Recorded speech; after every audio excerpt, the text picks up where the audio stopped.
Salam alaikum wa rahmatullah wa barakatuh. Je m'appelle Hassan Sakhi, je suis professeur de sciences de l'ingénieur au lycée technique de Taroudant. Je suis très heureux de vous présenter la suite de la fonction transmettre. Nous avons divisé la fonction transmettre en trois chapitres. Le premier chapitre, c'est le dessin technique. Deuxième chapitre, les éléments, c'est les éléments de transmission de mouvement. Et troisième chapitre, on va essayer de faire les liaisons mécaniques. Alors, dans le premier chapitre, on a commencé le dessin technique. Nous avons vu ensemble quelques règles de dessin, la projection orthogonale selon la méthode européenne. Maintenant, on va voir les coupes et les sections. Alors, on va commencer par les coupes. Donc, qu'est-ce que ça veut dire une coupe? Une coupe ou vue en coupe est une représentation permettant une meilleure définition et une compréhension plus claire des formes intérieures d'un ou plusieurs composants. Alors, parfois, je peux avoir une pièce qui est compliquée à l'intérieur. C'est-à-dire, il contient beaucoup de formes, beaucoup de trous, etc. Alors, pour faire la projection normale, les vues normales, donc c'est difficile de comprendre la pièce. Et donc, pour éviter ce problème, on doit réaliser une coupe sur la pièce afin de bien comprendre ce qui est à l'intérieur de la pièce. Voici un exemple. Donc ça c'est l'objet initial ou bien la pièce à couper. On réalise une coupe. Résultat, je peux avoir deux morceaux ou bien deux parties. Et donc ça c'est la partie à conserver. Et ça c'est la partie à enlever. On va voir quand on va enlever une partie et quand on va garder une autre partie. C'est bon? Alors, comment obtenir une coupe? C'est-à-dire quelles sont les étapes à suivre pour couper ou bien pour dessiner une pièce en coupe. Donc, la première étape, c'est d'identifier le plan de coupe et couper la pièce selon ce plan. Donc, il faut identifier le plan de coupe, c'est-à-dire on va essayer de choisir la partie que je veux, la partie que je vais couper. C'est bon? Deuxième étape, il faut enlever par la pensée la partie située en avant de plan de coupe. Donc, on va enlever une partie et on va garder une partie. Après, troisième étape, on va faire la projection de la partie de la pièce restante sur le plan de projection. Donc, on fait, ou bien on projette la pièce selon la projection normale, ce qu'on a vu, la projection orthogonale, c'est-à-dire on utilise, ou bien on met les traits continus forts qui symbolisent les arrêts qui sont visibles, ou bien les côtes visibles, et la partie interrompue, ou bien les traits interrompus, il est symbolisé, ou bien il symbolise la partie qui est cachée. Donc, quatrième étape, c'est le résultat final. Donc, regardez la partie de la pièce en coupe. C'est bon? Donc, on met ce qu'on appelle des hachures. Donc, les hachures, on va les voir. Donc, elles symbolisent la partie coupée, ou bien la partie touchée par la scie. C'est bon? Alors, quelles sont les règles de représentation? Bien, comment on peut dessiner une pièce en coupe? Alors, pour dessiner une pièce en coupe, il faut mettre l'accent sur deux choses.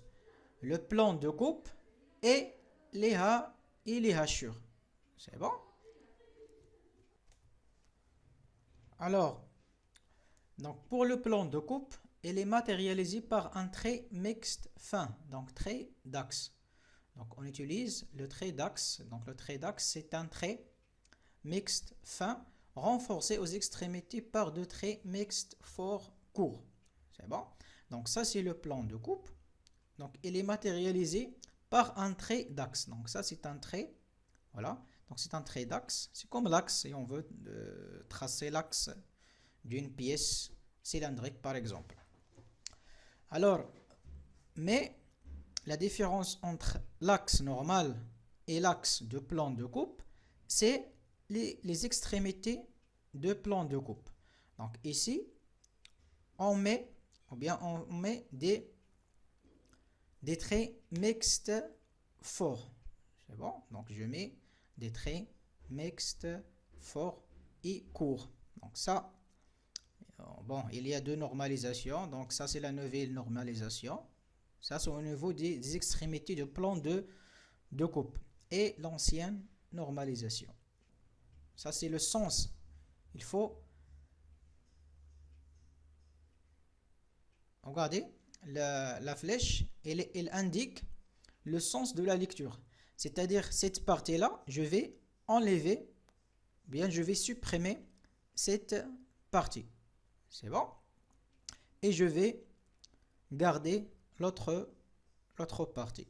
Donc, résultat, ça c'est le résultat, c'est la vue, ce qu'on appelle vue en coupe.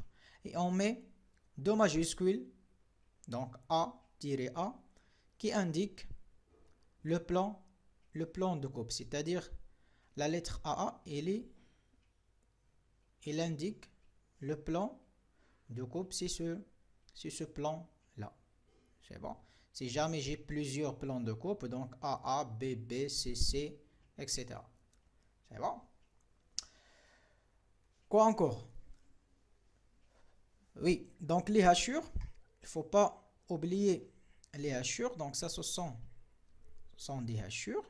Qu'est-ce que ça veut dire les hachures? Ils symbolisent les traits de la C.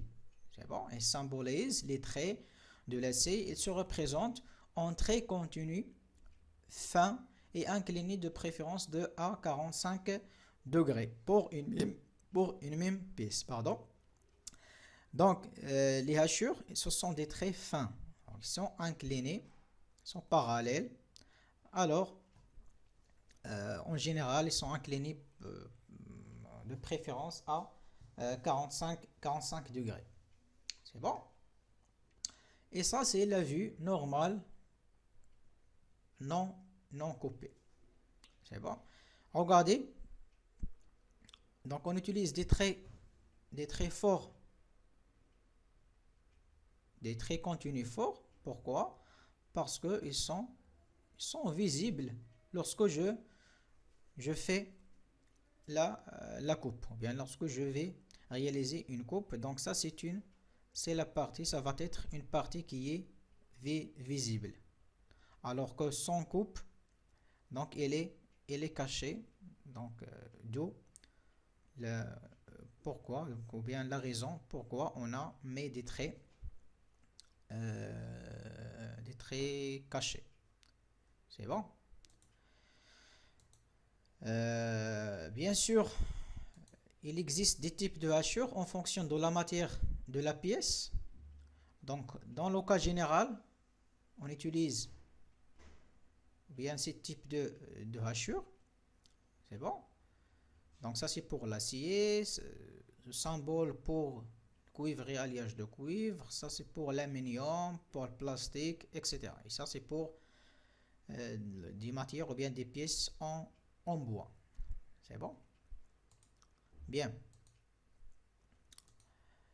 Alors quelles sont, bien sûr, il y a des règles à respecter pour les hachures. Regardez. Donc la première règle, les hachures ne se coupent jamais en trait fort.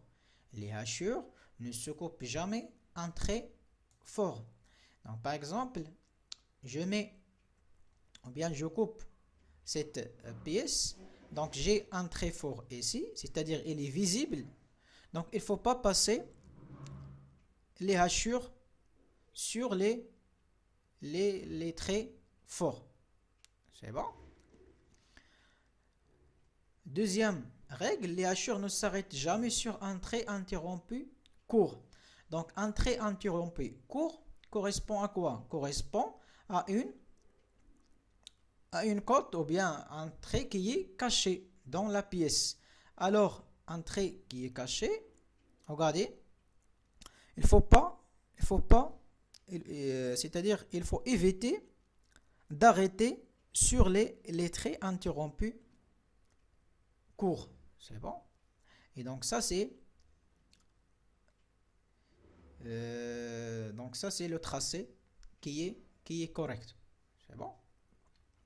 Voilà, donc il y a un trait fort ici, un trait fort continu, un trait continu fort ici, et ici, et là. Donc, il ne faut pas, donc les traits forts, ils limitent les hachures.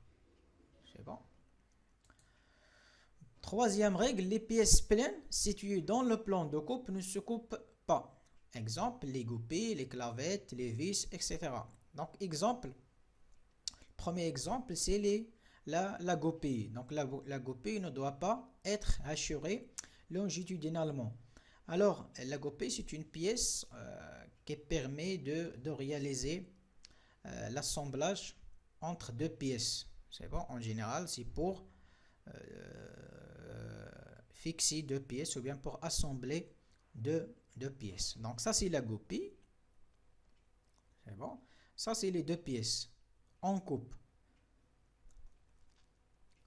Regardez, les deux pièces, elles sont inclinées différemment. Les hachures, elles sont inclinées d'une manière différente. C'est bon? Ça veut dire quoi? Ça veut dire qu'il s'agit de deux pièces. Pièce en bleu et pièce en orange. C'est bon? Alors, ça, c'est le tracé normalisé, correct? Regardez, on n'a pas... Ou bien là, la goupille, elle n'est pas hachurée. Et ça, c'est le tracé qui est incorrect. Donc, il ne faut pas hachurer les pièces pleines. Deuxième exemple, s'il s'agit d'une poulie, d'une clavette et l'arbre. Donc, exemple, poulie montée en bout d'arbre avec clavette parallèle. Donc, ça, c'est la poulie. C'est bon. Et ça, c'est le clavette. Et ça, c'est l'arbre. C'est bon. Donc, imaginez, je veux réaliser une coupe au niveau de l'arbre, comme ça. Donc, une coupe comme ça. Alors, tout d'abord, qu'est-ce que ça veut dire une clavette? Donc, une clavette, c'est une pièce qui a pour fonction de lier en rotation deux pièces. Donc, deux pièces ici, c'est l'arbre et la poulie. Donc, si l'arbre tourne, la poulie tourne aussi en même temps, grâce à la pièce qui s'appelle clavette. C'est bon? Alors, regardez. Donc, je vais réaliser, ou bien je veux réaliser une coupe qui est transversale. C'est bon? Et donc, ça, c'est le dessin qui est normalisé. Voilà, donc ça, le dessin normalisé. Regardez, donc ça, c'est le symbole d'une clavette. Et ça, c'est l'arbre. Alors, l'arbre et clavette, et la clavette, ce sont des pièces qui sont des pièces pleines. Okay? C'est des pièces pleines. Donc, il ne faut pas mettre des hachures sur les deux pièces, c'est-à-dire l'arbre et la clavette. Troisième exemple, s'il s'agit d'une vis. C'est bon, la tige de vis de l'assemblage ne doit pas être hachurée. Donc ça, c'est une vis. Aussi, une vis, il permet d'assembler des pièces. Regardez. Donc ça c'est le tracé qui est incorrect. Donc il faut pas. Alors les vis ne doivent pas hachurer. C'est bon. Ça c'est le tracé normalisé qui est correct. Regardez. Donc on met, ou bien on trace la vis normale. C'est bon. Et on met des hachures juste sur les pièces à hachurer. C'est bon. Voilà. Troisième règle, les nervures situées dans le plan de coupe et dans les faces sont parallèles à ce dernier ne se coupent pas. Et donc ça c'est la nervure. Donc la nervure, tout simplement, c'est une pièce qui sert à renforcer une pièce mécanique.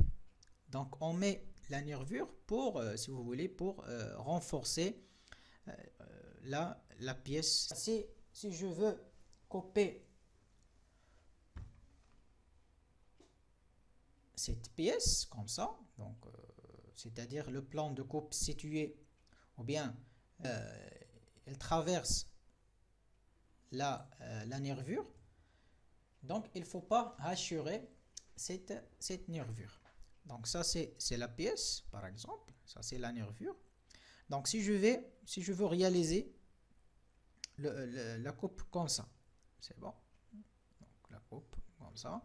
Alors il ne faut pas mettre des hachures sur les nervures. C'est bon.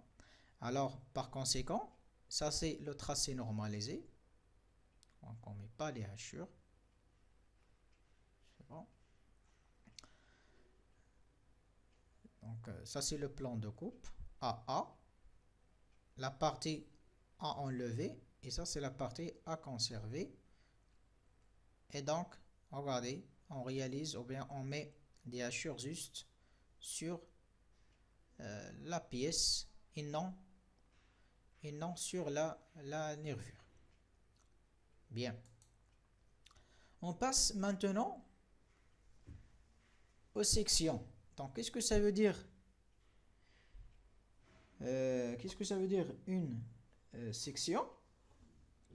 Principe. Le principe est le même que pour une coupe, sauf qu'on ne représente que la tranche de la pièce contenue dans le plan de coupe. Dans une section, seule la partie coupée est dessinée, là où la matière est réellement coupée ou sciée. Donc c'est très simple. La section, on dessine juste la partie coupée. C'est bon. C'est-à-dire on met juste des hachures. Exemple. Donc ça c'est la pièce. On coupe. C'est bon. Donc si je veux réaliser une section, donc on met juste la partie touchée par la scie. C'est bon. Ça c'est la différence. Par contre pour la coupe, on met toute la pièce. Voilà. On met toute la vue en coupe. Par contre, pour la section, on met juste les parties coupées. Ou bien la partie coupée. C'est bon. D'une manière, ça c'est d'une manière simple. On passe maintenant quelques applications. Donc application numéro 1. Donc j'ai cette pièce. Alors, je vais essayer de réaliser ou bien de compléter les trois vues. Donc j'ai la vue de face, ça c'est la vue de droite et ça c'est la vue de dessus. C'est bon. Donc essayez de mettre la vidéo en pause. C'est bon. Essayez de travailler, de tracer la pièce. C'est une pièce simple. Essayez de prendre une feuille, vous tracez la pièce et vous complétez les trois vues. C'est bon. Alors, la correction. Ça, c'est la partie, ou bien c'est la correction de la pièce. Alors, la vue en coupe, c'est cette vue-là. C'est la vue de droite. C'est bon? Alors, je réalise la coupe. C'est bon? Donc, la partie rouge, elle symbolise, c'est la partie touchée par la C. Alors, il faut mettre des hachures. C'est bon? Ici, c'est un trait continu fort. Pourquoi? Parce que il est visible. Ce sont des traits qui sont visibles. C'est bon? Regardez, il y a un trait caché ici, un trait interrompu. Il symbolise la partie cachée, c'est cette partie-là. C'est bon? C'est-à-dire, bon, c'est cette partie, mais en arrière. C'est le trait, il est caché parce qu'il est invisible. Ça, c'est la vue de face normale. C'est bon? La vue de face normale. Et ça, c'est la vue de dessus. Donc, il y a deux cercles. Donc, un cercle qui est invisible parce que c'est de dessus. Ça, ce sont les deux trous. Donc, ça, ce sont les deux trous. Pour le... Voilà. Donc, si vous avez des questions, essayez de les poser. Donc, deuxième pièce. Ça, c'est la deuxième pièce. Alors, la vue de face. Ça, c'est la vue de droite. Et ça, c'est la vue de dessus en coupe. Bon. La même chose. Essayez de mettre la vidéo en pause. Et vous tracez la pièce sur une feuille. Et essayez de compléter les vues. C'est-à-dire la vue de face et la vue de dessus en coupe et la vue de droite. Bien sûr, ça c'est la méthode, la normalisation européenne. Alors, la correction. Donc ça c'est la pièce qu'on veut, ou bien c'est la pièce à dessiner. Donc on va réaliser une coupe ici, ce niveau-là. Donc résultat, je vais avoir cette configuration, bien cette partie. C'est bon. Alors, toujours la partie hachurée, ça c'est la partie touchée par la C. Donc on met des hachures. Ça c'est un trou. Bon, c'est un demi-trou si vous voulez. Alors ils sont visibles. C'est pourquoi on met, ou bien c'est la raison de mettre le trait fort. Même chose ici. Pour la vue de face, donc la vue de face, on réalise, ou bien on met un trait caché, ou bien un trait interrompu. Pourquoi? Parce que donc ce trait-là, il symbolise cette partie. Cette partie qui est cachée si on regarde ici. Okay? On regarde. Ça, c'est la vue de face. Pour la vue de droite, donc il y a deux trous qui sont cachés. Le petit trou et le grand trou. Donc ça, c'est le trou avec un petit diamètre. Et ça, c'est un trou avec un grand diamètre. Donc, les deux trous. Donc, on met des traits cachés. Donc, ici. Et ici. Et ici, il y a l'espace. Il y a un espace, bien sûr. Donc, il ne faut pas continuer à faire un trait interrompu. Par contre, le trou, elle pénètre toute la longueur de la pièce. Bien. Troisième pièce. Donc la même chose. On va essayer de compléter les vues. Alors ça c'est le plan de coupe.